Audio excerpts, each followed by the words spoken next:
Good afternoon, ladies and gentlemen. I'm Ed Fulner, President of the Heritage Foundation.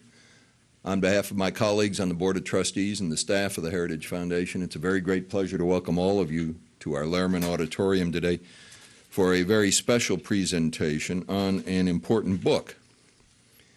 As it happens, I've used exactly that same introductory line at least twice before with this particular book author, because every time John Taylor writes a book, it's an important book. Whether he's reflecting on lessons learned from financial reorganization post 9/11 in the Middle East, or whether it's on the causes of the recent, shall we say, unpleasantness on Wall Street and in the U.S. economy. John is always a man of great insight and great erudition in reminding us of how we got where we are and how we can get out of it. And that, I guess, is what's so special about this book, First Principles. Because what John does is talk about how we get back to where we should be, and there is no one better equipped to do that. Professor John Taylor, PhD, Princeton, the voted successive number of years, I think they finally retired the trophy, as the most popular undergraduate professor at Stanford University, the George Shultz Fellow at the Hoover Institution, former Undersecretary of the Treasury, former member of the Council of Economic Advisors, a man who knows the Washington policy scene even as he knows theoretical and practical economics. It's a very great pleasure to welcome Professor John B. Taylor back to the Heritage Foundation. John?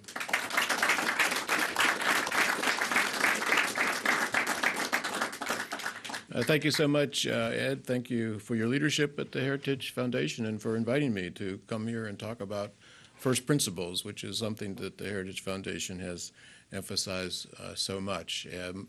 The underlying theme of the book, as I'll describe in a minute, is economic freedom, and that one of the problems that we're struggling with in the United States is we are deviated from these principles. And again, the Heritage Foundation has been at the forefront of making sure people know what economic freedom is about with the index. Let me start a little bit with the current state of the economy, because one of the reasons for writing this book is I think we have a problem with our economy, and I just want to go over that.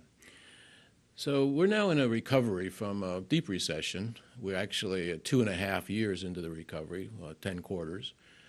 And there's some news that people are talking about that things are getting a little better. But the truth is this recovery has been pretty bad from the start. And the way I think about that, to explain that, is to compare this recovery from the most recent recovery we had from a very deep recession, and that recession ended in 1982. So if you look at the 10 quarters, 2.5 years following that recession, look at that recovery, and compare it with this, the differences are just quite amazing. In this recovery, the average growth rate has been 2.4%, and that includes the most recent data in the fourth quarter of last year. In the recovery in the 80s, again, the same 10 quarters, 2.5 years, the growth rate was 5.9%. 5.9 versus 2.4. So there's no wonder that unemployment remains high. But more importantly, if you look at the amount of jobs created in this recovery, it really pales in comparison to that earlier recovery. The fraction of the working age population that is working now is actually lower than it was at the bottom of this recession, at the beginning of this recovery. And that's quite in contrast to the strong job growth we had in the early 80s. So there's explanations that people put out for this. One is that, we're deleveraging. People have to adjust from the high debt levels, and so they're saving more, consuming less.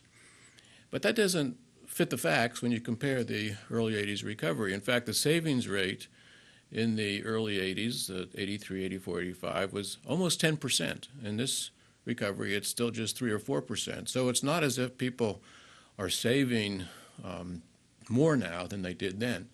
And you can look at other special factors, and most of them don't really hold up. So what I've concluded from this comparison and from many other comparisons is that the problem here is economic policy. And the economic policy itself is the main problem that is holding our growth back, that's keeping jobs from being created at the rate we've seen in the past. And for me, the best way to explain this is to go back to first principles of economics and of the founding of our country, quite frankly, and to point out by historical examination of the facts and the events and the policies that this is the most plausible explanation for why the economy is not growing as it should be. Now, for first principles to me are the principles of economic freedom. And I describe economic freedom pretty succinctly, that it's the people have a economic freedom to buy what they want, to sell what they want, to work where they want, to hire, and to help people in the way they see best. But they do this, and this is the American vision in my view, they do this within a framework, and the framework involves 5 parts. One is a predictable set of policies, monetary policy, fiscal policy, regulatory policy, etc. Number 2, adherence to the rule of law, which we too often forget. Number 3, reliance on markets. Number 4, the incentives that largely come from reliance on markets. And number 5, a well-defined and limited role for government. And when you look at those principles, I think you can see that the United States, from its founding, has done very well. That's why so many people came to America and are still coming to America, to benefit from the opportunities that those freedoms create, those economic freedoms create. But there's also been ebbs and flows, from periods where we pay more attention to those, we adhere more to those, and where we adhere less to those. And what I tried to do in this book is really to go through somewhat more recent history than the whole history of the United States, but the last 50 years, and look at these ebbs and flows. And I see some pretty remarkable changes. So from the mid-60s to the 70s, that was largely a period where we tended to deviate from those principles. Policy was less predictable, and I'll explain that in a few minutes. And the performance, of course, was not very good in the 1970s. Double-digit inflation, double-digit unemployment, double-digit interest rates. Then we moved to a period starting in the late 70s, early 80s, quite frankly, where we moved back to these principles. There was more adherence to more predictable policies, to rule of law, less intervention in the economy. And that lasted, I think, through a period that economists call the Great Moderation. It was really a long boom with mild recessions and strong productivity growth by the mid-1990s. And then now we're in this period where, if you look at the way policy is being conducted, and it's not clear when exactly we changed. It wasn't just in this current administration, but this administration has doubled down. We moved to less predictable policies. Fiscal policy, we have stimulus packages, monetary policy, quite interventionist, quite not reliance on rules so much. And so you go down these lists, the list that I have, and you see, I think, quite an amazing contrast. And again, if you think of those 3 periods, very poor performance in the 70s, good performance 80s and 90s until recently, and obviously a terrible performance now.